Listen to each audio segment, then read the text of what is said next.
नमस्कार, आप देख रहे हैं हेडलाइंस न्यूज। दिन भर की ताज़ा खबरों के लिए अभी सब्सक्राइब करें, साथ में बेल आइकन भी प्रेस कर लें। खबरों में आगे बढ़ने से पहले वीडियो को लाइक जरूर करें और अपने दोस्तों के साथ ज़्यादा से ज़्यादा शेयर करें।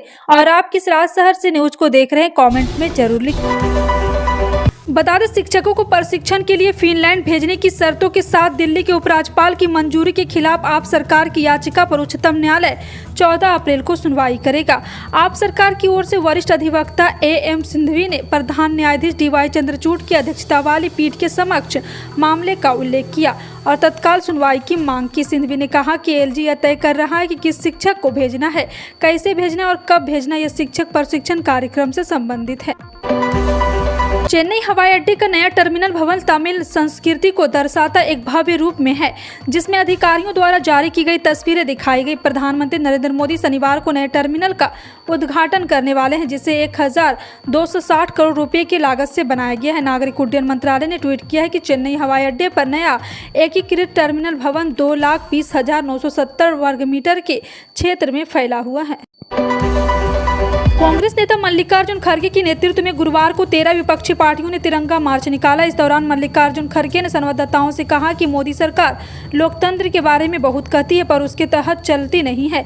50 लाख करोड़ का बजट 12 मिनट में पास किया गया। कहते हैं कि विपक्ष रुचि नहीं, लेकिन जब कभी हम बोलने के लिए उठते हैं तो वह बोलने नहीं देते। उन्होंने कहा कि मुद्दा को डाइवर्ट करने के लिए राहुल गांधी माफी मांगे और मुद्दा लेकर आए। PM खुद सदन में नहीं रहते, इस दौरान दौरे पर रहते हैं, प्रचार में जाते हैं, हर जगह जाकर कोई फीता काटते हैं। सरकारी स्कूलों में पढ़ाने के लिए इच्छुक अभ्यर्थियों के लिए अच्छी खबर है। गवर्नमेंट स्कूलों में TGT और PGT के पदों पर भर्तियां निकली है। यह भर्ती झारखंड कर्मचारी चयन बोर्ड ने निकाली है। आवेदन की प्रक्रिया शुरू हो गई है। अभ्यर्थी JSSC की आधिकारिक वेबसाइट jssc.nic.in के जरिए 4 मई 2023 तक अप्लाई कर सकते हैं। इन पदों के लिए आवेदन करने के लिए B.Ed की डिग्री होनी चाहिए। अभ्यर्थी जारी नोटिफिकेशन में अधिक शैक्षणिक योग्यता की जानकारी कर सकते हैं। आवेदक की उम्र न्यूनतम 21 वर्ष और अधिकतम 40 वर्ष होनी चाहिए। आरक्षित श्रेणी को अधिकतम आयु सीमा में सरकार के नियमानुसार छूट भी दी गई है। असंगठित क्षेत्र के मजदूरों के लिए देश में शुरू की गई पेंशन योजना यानी प्रधानमंत्री श्रम योगी मानधन स्कीम के तहत पंजीकृत मजदूरों के आंकड़े में कमी देखने को मिली। पिछले साल इस योजना के तहत देश भर में करीब 46 लाख मजदूर थे, लेकिन इस साल मार्च के आखिर तक यह आंकड़ा 44 लाख रह गया है। सरकार ने मार्च 2018 में इस योजना को लॉन्च किया था और इसके जरिए असंगठित क्षेत्र के मजदूरों को 60 साल की उम्र के बाद कम से कम 3,000 रुपये मासिक पेंशन की गारंटी है। तो आखिर क्या है इस स्कीम में पंजीकरण कराने वाले मजदूरों की संख्या घटने की वजह? UPI का क्रॉस बॉर्डर ट्रांजैक्शन बढ़ता जा रहा है। इसके अलावा कई देशों में UPI की बहुत भी बढ़ चुकी है और इसके लिए national payment corporation of India कई देशों के साथ बातचीत कर रहा। मतलब साफ है कि भारत अब रुपये के साथ कारोबार करने के अलावा दूसरे देशों में रुपये से पर्सनल ट्रांजैक्शन को भी बढ़ावा देने के लिए कदम बढ़ा दिया है। इस बारे में RBI गवर्नर ने भी MPC की बैठक के बाद प्रेस कॉन्फ्रेंस में साफ संकेत दे दिए हैं। ओलावृष्टि और बेमौसम बारिश से गेहूं के उत्पादन पर कोई प्रभाव नहीं पड़ने वाला। केंद्रीय खाद्य सचिव संजीव चोपड़ा ने कहा है कि प्राकृतिक आपदा के बाद भी रबी सीजन 2022 से 23 में रिकॉर्ड तोड़ गेहूं उत्पादन की उम्मीद है। केंद्र सरकार के मुताबिक सीजन 2022 से 23 में 11.21 करोड़ टन गेहूं का प्रोडक्शन हो सकता है। पहले केंद्र सरकार ने अनुमान जताया था कि बेमौसम बारिश से 8 से 10% तक रबी फसल को नुकसान पहुंचा है। इससे गेहूं उत्पादन में कमी आएगी। सरकार ने सीजन में 10 लाख टन कम गेहूं प्रोडक्शन की संभावना जताई थी।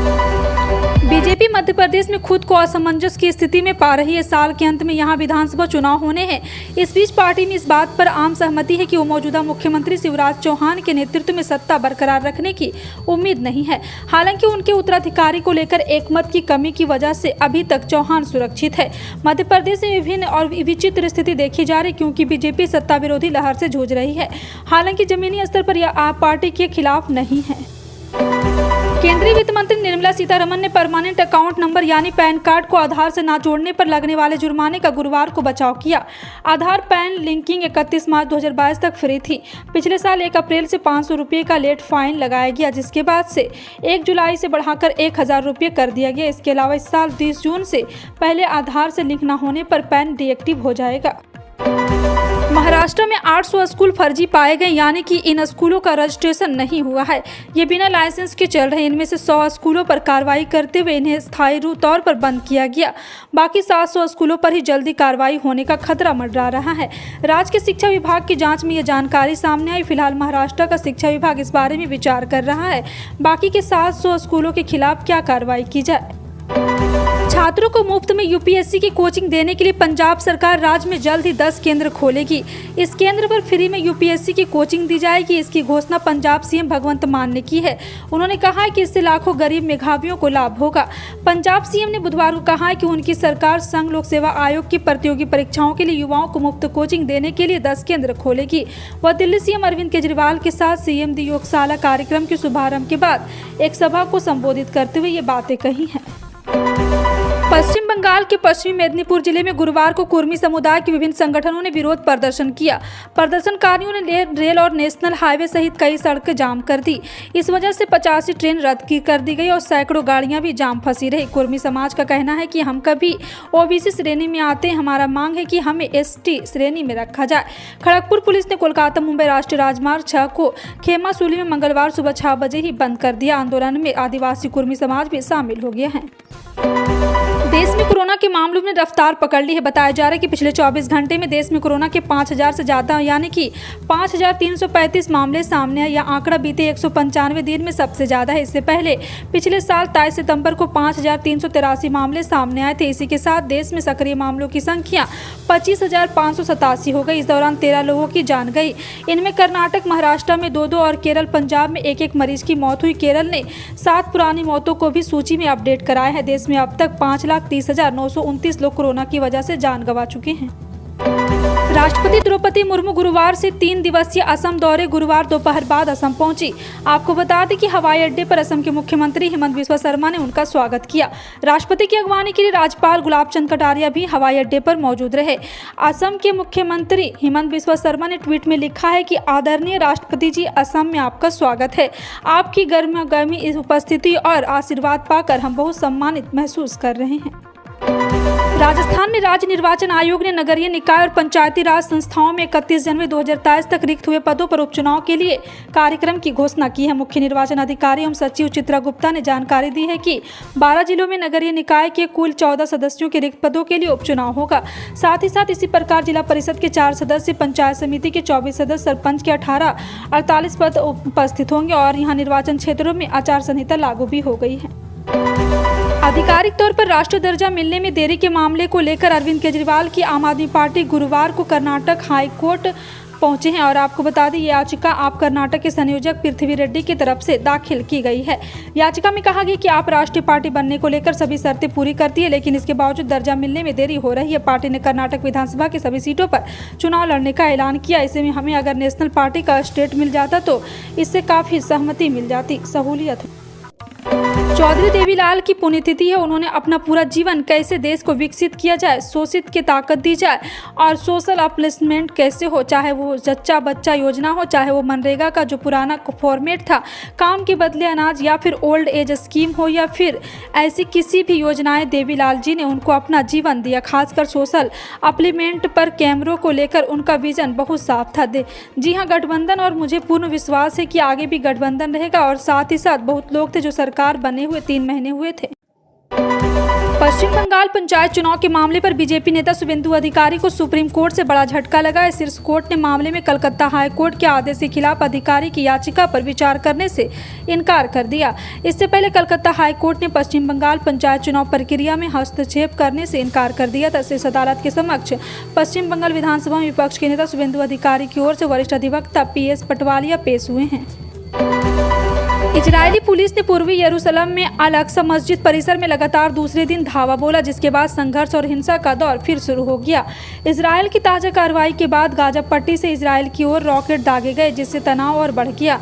फिलिस्तीन रेड क्रिस्टेट के एक बयान के अनुसार हमले में कम से कम 6 लोग घायल हो गए।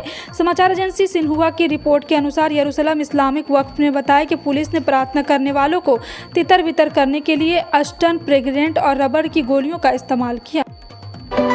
कांग्रेस नेता ए.के. एंटनी के बेटे अनिल एंटनी ने भाजपा ज्वाइन कर ली। उनके भाजपा ज्वाइन करने के बाद उनके पिता का बयान सामने आया है। कांग्रेस के दिग्गज नेता ए.के. एंटनी ने अनिल एंटनी के भाजपा में शामिल होने के निर्णय को गलत बताया। उन्होंने कहा है कि अनिल के इस फैसले ने मुझे बहुत आहत किया, यह बिल्कुल गलत कदम है। पूर्व रक्षा मंत्री ए.के. एंटनी ने कहा, भारत का आधार एकता और धार्मिक सद्भाव है। 2014 से देश को अस्थिर करने के प्रयास हो रहे हैं। जहां तक मेरा सवाल है, मैं अपनी आखिरी सांस तक इन प्रयासों के खिलाफ रहूंगा। डाकघर अपने ग्राहकों के लिए कई प्रमुख कार्यक्रम शुरू करने के लिए जाना जाता है और ग्राम सुमगन ग्रामीण डाक जीवन बीमा योजना नवीनतम है। यह एक मनी बैंक योजना है जो उत्तरजीवित लाभों के साथ जीवन बीमा कवर प्रदान करती है। प्रत्याशित बंदोबस्ती आश्वासन नीति के रूप में पेश किया गया। एक प्रतिभागी इस योजना में अपरिपक्वता पर लगभग 14 लाख रुपये प्रतिदिन केवल 95 रुपये में जमा करके प्राप्त कर सकता है। योजना के नाम से ही स्पष्ट है कि इस ग्रामीण क्षेत्र में रहने वाले निवेशकों के लिए शुरू किया गया था। प्रधानमंत्री किसान सम्मान निधि योजना की किसानों का आर्थिक सशक्तिकरण की योजना के तहत 6,000 रुपये का सहायता अनुदान दिया जा रहा है। पीएम किसान योजना की 13वीं किस्त दी जा चुकी है और अब 14वीं किस्त किसानों के बैंक खाते में भेज दी जाएगी। हालांकि वही किसान इस योजना का लाभ ले पाएंगे जो नियम और शर्तों को पूरा कर रहे हैं। जी हां, साथ ही साथ पीएम किसान योजना किस्त और हर 3 से 4 महीने के अंतराल पर डीबीटी के माध्यम से किसानों के बैंक खाते में जारी की जाती है। सर्राफा बाजार में सोना चांदी के भाव में बदलाव देखने को मिल रहा है। सोने के भाव आज जहां नरमी है वहीं चांदी की चमक बरकरार है। सर्राफा बाजार में बुधवार को सोना नए ऑल टाइम्स 60,977 रुपये प्रति 10 ग्राम पर पहुंचा है और आज यहां फिसल कर बता दें कि 4 अप्रैल को MCX पर गोल्ड 61,145 का एक नया ऑल टाइम हाई बना था। आपका इन सभी खबरों पर क्या कहना है कमेंट सेक्शन में टाइप करके जरूर बताएं। इसी तरह की पल पल की अपडेट जानने के लिए जुड़े रहें आप अपने हेडलाइंस न्यूज के साथ। मिलते हैं अगली बड़ी खबर में, तब तक के लिए जय हिंद।